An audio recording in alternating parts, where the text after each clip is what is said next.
Hello everyone, welcome to my channel. Please subscribe and keep watching for more details. Jay is reunited with Lola in EastEnders, but the special moment is ruined. Lola Pierce, Danielle Harold, makes another emotional appearance in EastEnders next week as her husband Jay Brown, Jamie Borthwick, celebrates his 30th birthday. The beloved character died in heartbreaking scenes last year after she was diagnosed with a brain tumor. However, the character has continued to make posthumous appearances on the BBC soap over the last 16 months, having recorded a series of video messages for her friends and family prior to her death. To help mark various milestones she would not be there to celebrate, her daughter Lexi Pierce, Isabella Brown, got one on her first day of school, while her aunt Janet Mitchell, Grace, received one on her 18th birthday. Next week, it is Jay's turn as he celebrates the Big 3-0 with the Mitchell clan in the Vic. However, the touching moment is quickly ruined. Jay is showing Kat Slater, Jesse Wallace, and Phil Mitchell, Steve McFadden, the message when Kat's troubled son Tommy Moon, Sonny Kendall, ruins the mood. The teenager, who is central to a new child-to-parent abuse plot with mom Kat, stuns former stepdad Phil when he is viciously rude to Kat when she asks him to keep the noise down. But there are further dark scenes ahead for mom and son when she later confronts him after learning from Kathy Beale, Gillian Tailforth, that he has stolen from the cafe.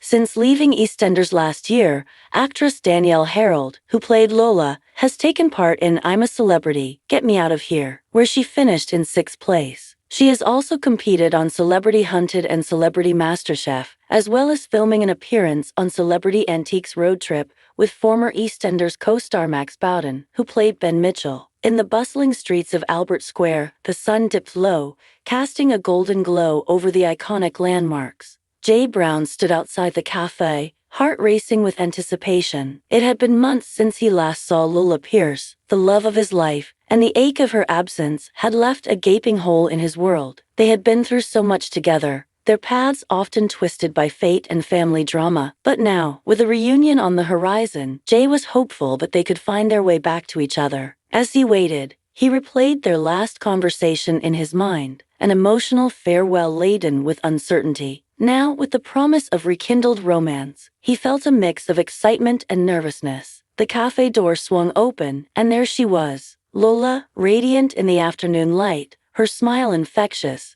eyes sparkling with mischief and warmth. Time seemed to stand still as they locked eyes, the world around them fading into a blur. "Jay," she exclaimed, rushing into his arms. He enveloped her in a tight embrace, feeling the familiar rush of emotions flood back. "I missed you so much." "Me too, Lola. It's been too long," he murmured, pulling back to take in her face, every feature so deeply etched in his memory. They settled at a corner table, laughter and soft whispers filling the air as they caught up on the months apart. Jay was captivated by her stories of new adventures, while Lola listened intently to his own tales from the square. For a moment, it felt like old times, like nothing could tear them apart again. But as they shared their dreams for the future, a shadow crossed Jay's face. "Lola, I've been thinking a lot about us," he started, his voice tinged with seriousness. "I know things have been complicated, but I really want to give this another shot. I want you back in my life for good." Lola's expression shifted, the playful sparkle in her eyes dimming ever so slightly. She hesitated, searching for the right words. "I want that too, but it's complicated. We have so much to figure out." Before he could respond, the cafe door swung open again, and in walked Ben Mitchell, Jay's longtime friend and sometimes adversary. His presence brought an immediate tension, the air thickening with unspoken words. Ben's eyes flicked between Jay and Lola, a smirk creeping onto his face. Well, look who's back together," he teased, his tone dripping with sarcasm. "You two haven't changed a bit." Lola's face fell, the levity of the moment shattered. Jay felt the heat rise in his cheeks, embarrassment gnawing at him. "Ben, not now," he muttered, trying to keep everyone's thinking, "Mate." Ben replied, shrugging nonchalantly. "You know how this place is. People don't forget." The tension hung heavy between them, the warmth of their reunion dissipating like smoke in the wind. Lola shifted in her seat, her earlier enthusiasm replaced by uncertainty. "Maybe we should talk later, Jay," she said quietly, her eyes downcast. Jay's heart sank as he watched her retreat, the sparkle of their reunion extinguished by the weight of reality. As he stared at the remnants of their conversation, half-finished coffees, unspoken hopes. He realized that the moment they had longed for was slipping through his fingers once more. The dream of a future together felt more distant than ever, overshadowed by the complications that seemed ever present in their lives. If you like the video, don't forget to like, comment, and share.